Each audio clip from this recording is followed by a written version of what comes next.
I want to ask you, which is more, which is less shocking to you? Okay, that England found a way to lose another important international footy tournament, or that English footy supporters behaved badly before the game, uh, brawling, forcing their way into the stadium with no tickets, and behaved badly after the game, showering Rashford. Who are the other two? Uh, Rashford and, well, I'll look up their names, but the three black players that missed penalty kicks, showering them with racist abuse. Which of these was less shocking to you? Well, definitely the second one, unfortunately. I mean, the old expression is for black soccer players is you're English when you win, you're black when you lose. I mean, so literally you're in this country, it's almost like a renunciation of your very citizenship if you don't win. And it's I would like to say that it's one of those things where you say it's shocking but not surprising is the way I would put it, because the level of race, I mean, anytime you see an outbreak of racism, like we've seen, like we saw the other night. I mean, there is a shock value to it. I mean, to see a mural of Marcus Rashford vandalized is unbelievable to me. I was wondering if the people who vandalized that mural, if their children were fed because Marcus Rashford engaged in an unprecedented activist campaign during the heights of COVID. Right. Not only supply food to the poor of the UK, but also played a serious and recognized role in pressuring the government to actually provide subsidies for food. Yes. So we're talking about somebody. This wasn't just some, oh, my foundation is putting out some free turkeys. This was something that, I mean, affected the lives of literally tens of millions of people across Great Britain, because Marcus Rashford raised the temperature dramatically in the country around the question of youth hunger during COVID. And so I was like, how many of these folks had families that were fed by Marcus Rashford who are now turning on Marcus Rashford? And so it's not just about finding it shocking or disappointing. It's enraging. It really is, because it comes back to, I mean, I think about Jackie Robinson saying, if I had to make the Baseball Hall of Fame or have full citizenship for my people, I would choose full citizenship time and again. In England, in this example, there is no full citizenship. No. It's you are an outsider because you missed this kick. And that is truly a renunciation and a mark of shame, not just on England, because this wouldn't only happen in England, I don't think. No. But at the same time, it happens in Canada, Dave. Yes, exactly. This idea of conditional citizenship based upon your athletic skills. I mean, you can see that happen all over the white Western world.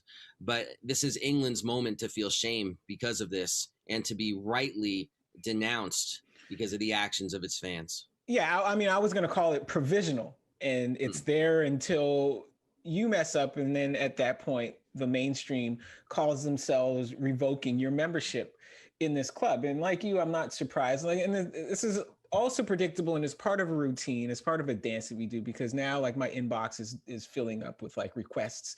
Hey, can you do an interview with us to talk about how bad this racism is? And like, I didn't expect anything different to happen when the last young guy missed the shot. He didn't miss the shot, sorry, when the goalkeeper blocked the shot. And because frankly, like, I do not harbor expectations. I do not harbor high expectations of a lot of white sports fans. It's not as like white individuals, but just over time. And we're not talking about isolated incidents here. Like, I just have never seen evidence to show me that a group of people are going to react differently. And someone could look at me and say, well, isn't it racist of you to assume that white people are going to say racist things about black people after an incident like this? Because I'm sure that person's going to show up in the comments, and, you know, I wouldn't have to feel that way if white people wouldn't do racist stuff. I don't harbor low expectations of white people who are not racist. The white people in my circle, I have very high expectations of them, and they meet those expectations. But in a situation like this, because the other thing we know about sport, for as much as people talk about sport uniting us, sport brings the worst out of a lot of people. brings the worst out of a lot of people. And if you have an opportunity, if these people have an opportunity to scapegoat some black people, even though these are the same people that brought England to the final, same group of guys. But if you have an excuse to scapegoat them, then this is what folks are going to do. And I don't know how much me talking about it and how much of me saying racism is bad is going to change that. Because the difference too, it's the extent that this type of racism here, this discretionary racism is by choice. People choose to say something. People choose to tweet what they tweet. People choose to try to assault black and brown people on the street. The people that do those things, I don't hang out with them. They don't listen to me. They're not going to take my word for anything. One of the lessons of the whole Rachel Nichols drama, right, was that white people will say stuff around each other that they won't say around non-white people. So I don't know what I can say to make someone who's going to punch a black person on the street because Rashford missed a shot reconsider. Dave, go ahead. Just the other two players were Bukayo Saka and Jadon Sancho. Thank you. I could not remember those names. Meghan, go ahead.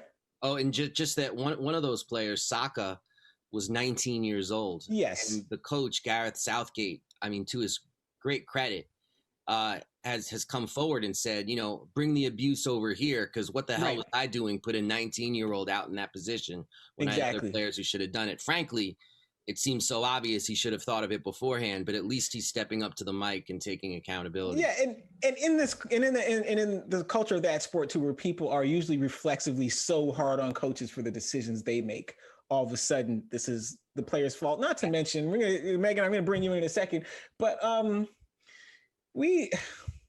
you've watched a soccer penalty kick shootout. There is no way, it is physically impossible for a goalkeeper to react to a shot. All anybody is doing is guessing. This is one step removed from playing roulette. This is almost a pure game of chance. Because if they shoot it on target, either the person has guessed the right way or they haven't. So now you're blaming these players essentially for a goalkeeper's luck, because the goalkeeper is never reacting to the shot. Before the shot goes off, this goalkeeper knows I'm going high left, high right, low left, low right, or I'm staying in place. And the goalkeeper is going to block the same number of shots standing still as he or she is diving one way or the other. Yet somehow this is Saka's fault. Meghan, go ahead. I never would have guessed in 2021 that I would have had Piers Morgan standing up for Black people on my bingo card. Right. He tweeted early in the morning, and I quote, "When England's players took the knee last night, I was pleased to hear loud applause drown out a few boos. Then our Black stars get horrifically racially abused after the game. This is why they take the knee. This is why I support them in taking the knee," end quote. Where was that when Meghan Markle came out and said that she was dealing with racist situations within the hierarchy of the monarchy? Where was this when you had your temper tantrum and stormed off your own show because another commentator challenged you on something? Where was this same sympathy and empathy for Black people when that situation was happening? You can't pick and choose when you want to support Black people and when you don't want to support Black people, which is funny that of all people who would have come to the defense of those three gentlemen was Piers Morgan.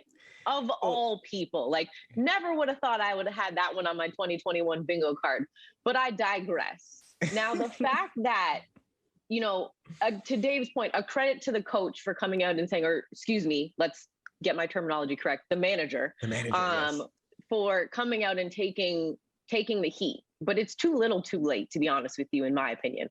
As a Black athlete, a former Black athlete, you should have had my back in that moment. If you are going to come out and say after the fact, when all these racist things start to happen because we lost, that you made the wrong decision, you should have known as the manager of our nation's team in that moment that you were making the wrong decision, that you were potentially doing this.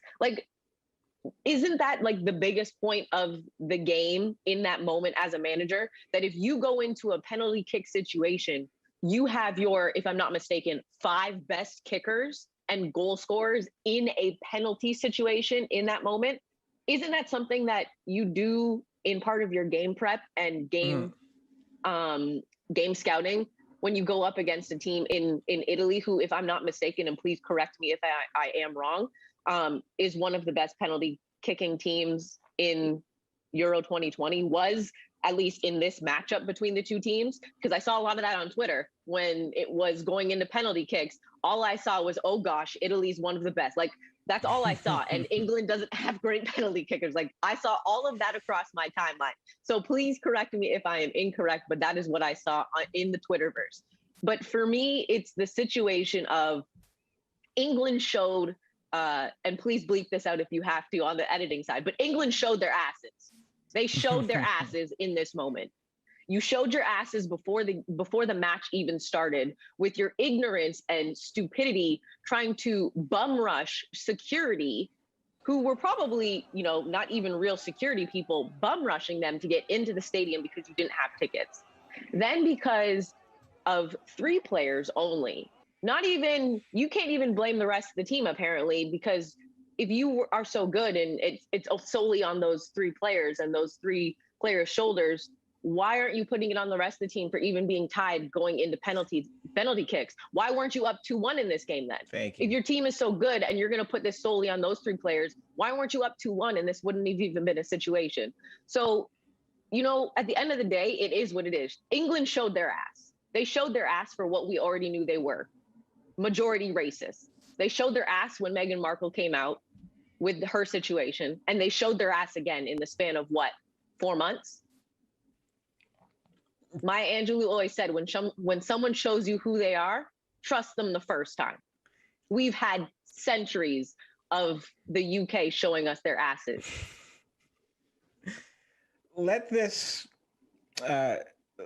stand as like the one and only time anyone on this show is going to quote Piers Morgan.